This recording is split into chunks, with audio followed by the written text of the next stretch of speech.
હાંજનો time છે, આરામ બરાબર, એક પણ શબ્દ ખોટો નથી બોલતો. જે ઘટના બની એ તમને અક્ષરશઃ કહું છું. ચા પીવા મેં ત્યાં ઉભા રહ્યા અને માતાજીએ ચા બનાવવાનું ચાલુ કર્યું ને અહીંયા અમે આની વાત કરવાનું ચાલુ કર્યું. હેમંતભાઈ પૂછ્યું કે હું નામ તમારું, એટલે ભાઈએ કઈ એનું નામ કીધું, એ હું ભૂલી ગયો છું.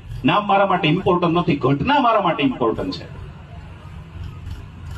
એટલે વાતમાંથી હિંમતભાઈ પૂછ્યું બધું બરાબર જ હાલે છે કે કઈ પ્રશ્ન છે? એટલે જે માલધારી છે નેહડાના ઈ બાપા એમ બોલવા માંડ્યા કે ધારાસભ્ય શ્રી આમ તો બધું બરાબર છે, કઈ વાંધો નથી, પણ અહીંયા બાજુમાં કે નિશાળ છે ને ઈ બંધ થઈ ગઈ છે અને છોકરાઓને અમારે કે છેટું ભણવા જવાનું થાય છે તો હોવા મૂકવા તેડવા જવા પડે છે, વાહનની કઈ સગવડ નથી. આ દાદા જયારે બોલતા હતા ત્યારે એનો છોકરો છે હેમંતભાઈ ચા દેતો હતો. એ ચાની રકાબી ભરાઈ ગઈ અને દાદાની વાત પૂરી થઈ ગઈ કે નિશાળ બંધ થઈ ગઈ છે, છોકરાઓને ભણવા જાજુ છેટું જવું પડે છે.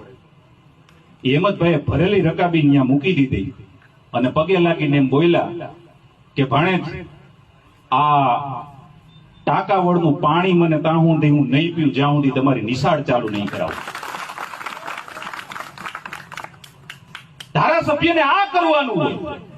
આ વાત કરતા અમને શેર લોહી ચડે કે તમારો ધારાસભ્ય આવીને એમ કે જ્યાં સુધી તમારા ગામની નિશાળ ચાલુ ન થાય ત્યાં સુધી તમારા ગામનું પાણી નહીં પીવું. આને પાણીવાળો ધારાસભ્ય કહેવાય.